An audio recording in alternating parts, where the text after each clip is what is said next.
उनके 9 एमएलए सुना दीवार फांद के सपा के दफ्तर गए और फिर जब मीडिया पहुंची तो पीछे के दरवाजे से निकल गए। ये क्या चल क्या रहा है? देखिए, मायावती की पार्टी में लगातार टूट और विधायकों का जाना जारी है। कार्यकर्ता भी जाते हैं लेकिन उनके जाने की कोई आवाज़ नहीं होती, लेकिन जब विधायक निकलता है तो शोर मचता है। लालजी वर्मा जो विधानमंडल दल के नेता थे, उनको रातों रात पद से हटा दिया जाता है। जो उनके सबसे पुराने कार्यकर्ता पार्टी में बचे थे, लालजी वर्मा, रामअचल राजभर।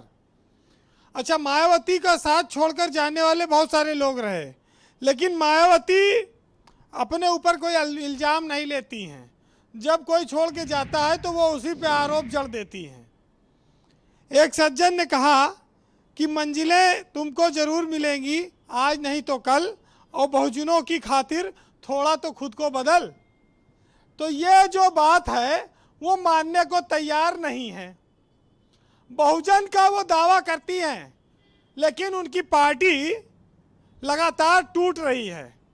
आप अगर देखें तो बाबू सिंह कुशवाहा, स्वामी प्रसाद मौर्य, नसीमुद्दीन सिद्दीकी, दद्दू प्रसाद, कमलाकांत गौतम और ब्रजेश पाठक, दारा सिंह चौहान, लालजी वर्मा, रामअचल राजभर, ये सब कौन लोग हैं?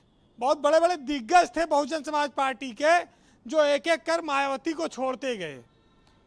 तो मायावती को ये बीजेपी कहती थी कि ये कुड़ू कमीनों की पार्टी है।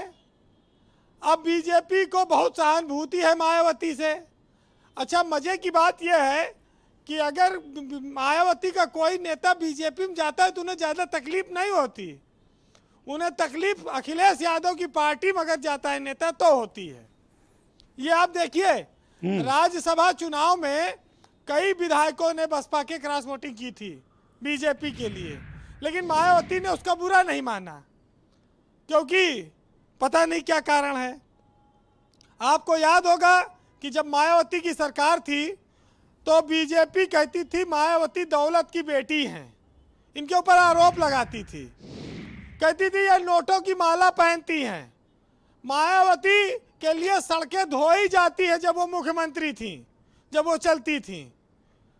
तो ये जमाना, ये दौर बीजेपी के टाइम पे बड़े गंभीर गंभीर आरोप बीजेपी लगाती रही। लेकिन हैरत की बात है कि मायावती को बीजेपी से कोई समस्या नहीं है। अच्छा, ये बात उत्तर प्रदेश में आम आदमी भी जानता है कि मायावती बीजेपी से ज़्यादा दुखी नहीं है। हो सकता है वो चुनाव बाद बीजेपी से मिल भी जाएं। अच्छा, जैसे होता क्या है कि जैसे ब्रजेश जी, हर घर में औरत चाहे कोई अपने हाथ से काम खराब कर दिए लेकिन वो इल्ज़ाम अपने ऊपर नहीं लेती है। वैसे ही राजनीतिक दलों में है। जैसे एक घर में एक महिला रोटी बना रही थी, सारी रोटियां जल गई, तो वो किचन से ही अपने आदमी पे चिल्लाई कि अजी कहाँ हो, सुनते हो, पता नहीं किस तरह का आटा ले आए हो कि आज सारी रोटियां जली जा रही। ओहो, पूरी साहब तनाव में आ गए। तो मतलब उसके सेकने में कोई कमी नहीं है। जाता अल्लाह मियां से नाता, परेशान हूँ बाबू वीरेंद्र जी, मुकदमा घर का है। वो मतलब उसके सेकने में कोई कमी नहीं। हाँ, नहीं, भाई आपको अपनी गलती दिखती नहीं है। आप ये देखिए कि मायावती ने अपने भाई भतीजों सबको पार्टी में उच्च पद पर बैठाया। हाथी की सूंड पर सबसे आगे मायावती है मस्तक पर, उसके पीछे उनके परिवार के लोग हैं। तो एक कार्यकर्ता ने पूछा कि बहन जी हम कहाँ जाएं? तो कहीं तुम्हारे लिए पूंछ पर इंतजाम किया है, वहीं आ जाओ। तो जब इस तरह की स्थिति हो गई है, आज बीजेपी नहीं बोल रही, मायावती के लिए कसीदे पढ़ रहे हैं पूरी साहब। ये भूल गए जब ये दौलत की बेटी और नोटों का कहती थे माला पहनती है, ये नहीं कहेंगे अब, क्योंकि इनको संभावनाएं दिख रही हैं। लेकिन आप ये जान लीजिए कि 2022 का जो चुनाव है वो बीजेपी के लिए इतना आसान नहीं है। बीजेपी इस बात को जान रही कि पंचायत चुनाव में दलित और ओबीसी वोट बैंक उससे खिसक गया है और वो अखिलेश यादव की ओर जा सकता है। एंटी इनकम्बेंसी वोट भी समाजवादी पार्टी के पक्ष में जा रहा है। ये जो नेतृत्व का झंझट है, ये क्या है? केशव मौर्य कुछ और कह रहे हैं, स्वतंत्र देव सिंह कुछ और कह रहे हैं। देखिए, बीजेपी में ये साफ हो चला है कि पार्टी का जो अध्यक्ष है वो मुख्यमंत्री के प्रति समर्पित है।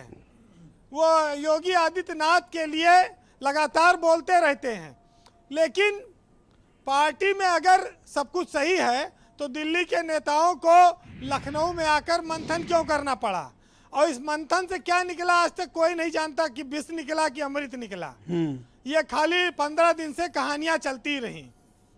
अच्छा, केशव मौर्य उत्तर प्रदेश में बीजेपी के एक बड़े लीडर है, प्रदेश अध्यक्ष रहे, उनको मुख्यमंत्री नहीं बनने का मौका मिला, उनके समाज के लोग नाराज हैं।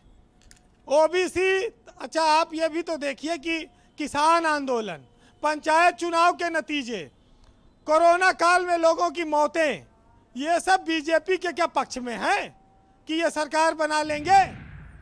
मायावती की पार्टी का लगातार क्षरण हो रहा है।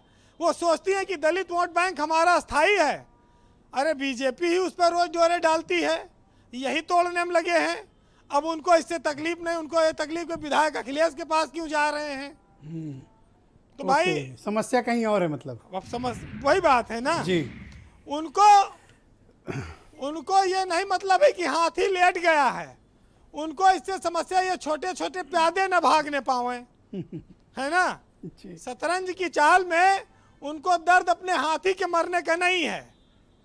ये बातें सब सियासत में लोग समझते हैं। उत्तर प्रदेश में मायावती को लोग अब कह रहे हैं कि साहब वो पूरे सीटों पर लड़ेंगी, और जहाँ जहाँ सपा मुसलमान लड़ाएगी वहाँ वहाँ मायावती भी लड़ाएंगी।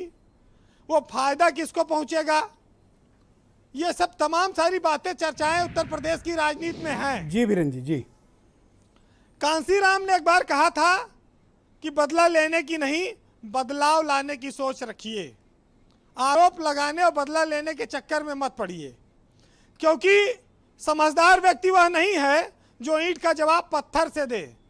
समझदार वो है कि जो इन ईंटों को जोड़कर धीरे धीरे अपना आशियाना बना ले। तो ये कांसीराम की सीख थी, शायद उस पर अमल नहीं होता है जी। तो आज हाथी जिस तरह से लेटा है, जिस तरह से कमजोर हुआ है, उस पर एक साहित्य सुनिएगा कि इतने कमजोर हुए हैं हम तो सनम की बेवफाई से कि अब तो चींटी भी खींच ले जाती है हमको चारपाई से।